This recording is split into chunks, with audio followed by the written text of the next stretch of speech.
Hello everyone. Hello everyone, my name is Mike. And my name is Charlie.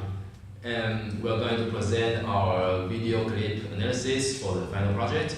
And we're going to talk about the film called Pineapple Express. So, Pineapple Express is a 2008 American comedy film directed by David Gordon Green. The story tells a relationship between Dale, a 25-year-old process server, and his marijuana dealer friend, Saul. They do drugs, they get in trouble because of drugs, and now they're on the run from hitmen and the police, plus an army of gangsters. In the clip we're going to watch, Dale and Saul are having a very serious fight. Why?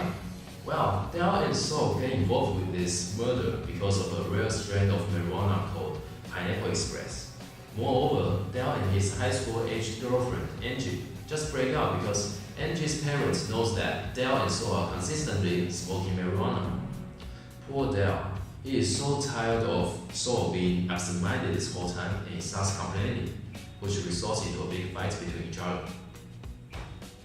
So after we've done our analysis, we've divided the story into 3 stages, emotion-wise, and now we're going to talk about each stage in detail.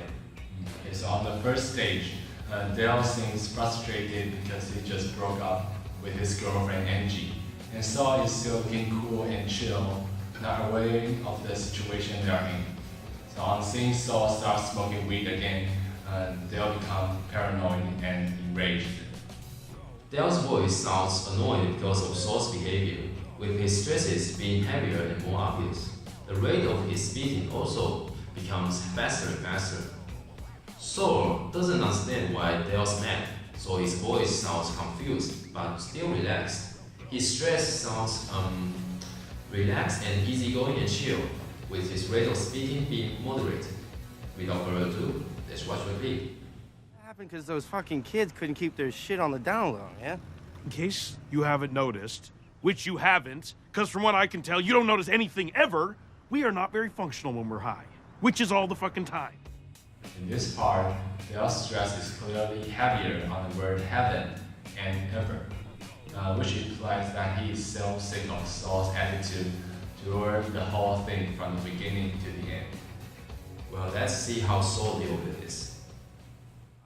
Which is all the fucking time. Well, I don't know, man. I think I'm functioning right now. I was like stoned when I saved you with those slushies. What do you got to say to that, man? Okay, well that... Even though Dale is complaining a lot, Saul is still confused and absent-minded. The intonation of Saul at the end of the last 2 sentences feels like he's convincing Dale to relax a little bit, which makes Dale become more annoying. Now let's get on to the second stage. On the second stage, after Dale accuses Saul for his drug selling business, Saul starts explaining that the reason he's doing this whole thing is that he wants his Bobby to have a nice retirement home. So Dale starts looking down on Saul's optimistic mind. They both are judging the life goal of each other, which results into a fight. Since they both want to state an opinion, they put a lot of stress in their speaking, and their rate of speaking becomes faster. Moreover, they also carry a sarcastic tone since they are technically in a fight and they hate each other. Well, let's see if it. Don't fucking get on my case, all right? Look, only reason I started selling pot is so I could put my bubby in a nice retirement home. Oh yeah, she must be proud of you for that. She is really proud of me, and I'm... Here, Dale's voice sounds ironic, like there's some hidden message behind these words. He sounds calm, but actually it's like a passive-aggressive thing by which he wanted to irritate Saul. Now let's hear what Saul says. Oh yeah, she must be proud of you for that. She is really proud of me, and I'm gonna become something, man. As soon as she dies, I'm gonna become a civil engineer. I'm gonna design septic tanks for playgrounds. Little kids can take shits. Saul's voice sounds sincere and genuine.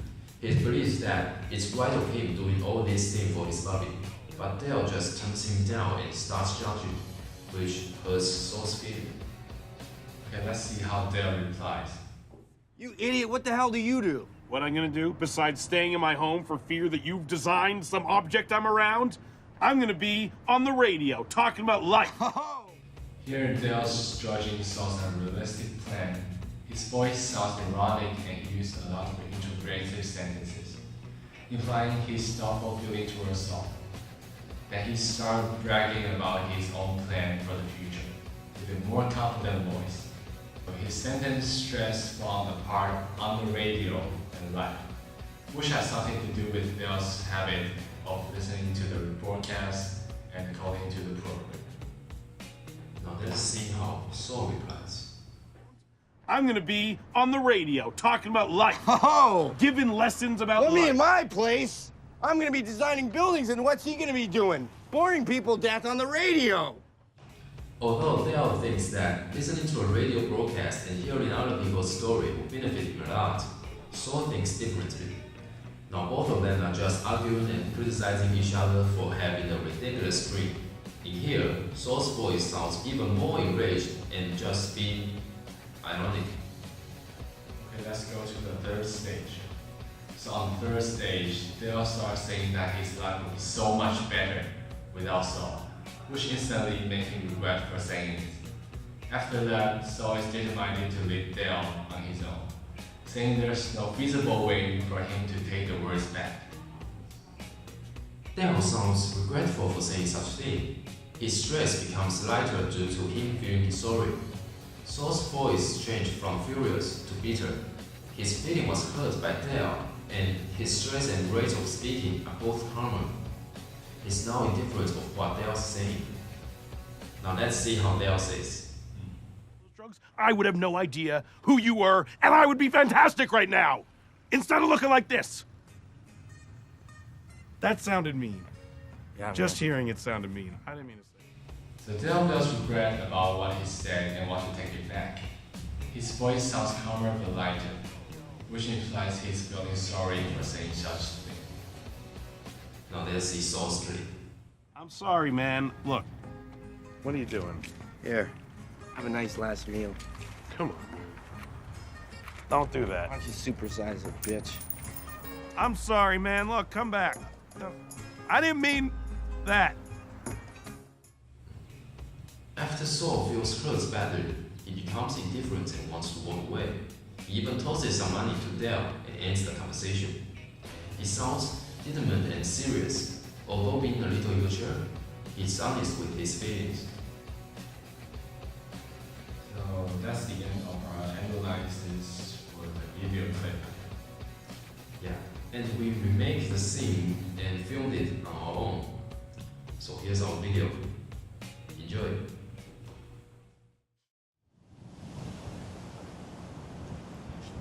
You alright, man? That sounded pretty hectic. I'm okay. Let's just get the fuck out of here. First thing first. Don't do that, okay? Yeah, why not? Why not? Car chase, gunshot, that clearly just happened. Because we were smoking marijuana. No, man. It happened because those fucking kids gonna keep their shit on the down low, man. In case you haven't noticed, which you haven't, from what I can tell, you don't notice anything ever. We were not very functional when we were high, which is all the fucking time. Well, I don't know, man. I think I'm functioning right now. I was like stoned when I saved you with those slushies. What you gotta say to that, man? Okay, that would be true. If you had saved me, but you didn't save me, she's gonna help you make things worse. Now we were wanted for all sorts of fucking crazy shit. Don't fucking get on my case, alright? Look, the only reason I started selling pies is so I can put my Bobby in a nice retirement home. Well, yeah, she must be proud of you for that. She is proud of me. I'm gonna become something, man. As soon as she dies, I'm gonna become a civil engineer. I'm gonna design safety tanks for playgrounds. Your kids can take shit. You idiot, what the hell do you do? Well, what am I gonna do? Besides staying in my home for the fear that you design, some object I'm around, I'm gonna be on the radio talking about life. Giving lesson about life. Put me in my place. I'm gonna be designing buildings, and what's he gonna be doing? Boring people dead on the radio. You are an asshole. That's all you are. You're an asshole. I'm not an asshole. You're an asshole. No, you know what? I feel pretty sure I'm not an asshole. I'm like a totally nice guy. I'm just as nice as you are. So you don't bring that out. When we were in the woods, I gave you my jacket. You were cold and I clothed you. Now what about in the park when I said that you were my friend? You didn't say anything back. Well, that's easy. It's because we're not friends. You're my drug dealer. That's one reason we know each other. I like the drug you sell. That's it. If you didn't sell those drugs, I have no idea who you were. I'll be fantastic right now. Instead of looking like this. That's how they mean. Yeah. Just hearing is how they mean. I didn't mean to say it's out, bro. Monkey's out of the bottle, man. What? That's not even an expression. Yeah. Pandora doesn't go back in the box, it only comes out. Sorry, man. Look. What are you doing? Here, have a nice last meal. Don't do that.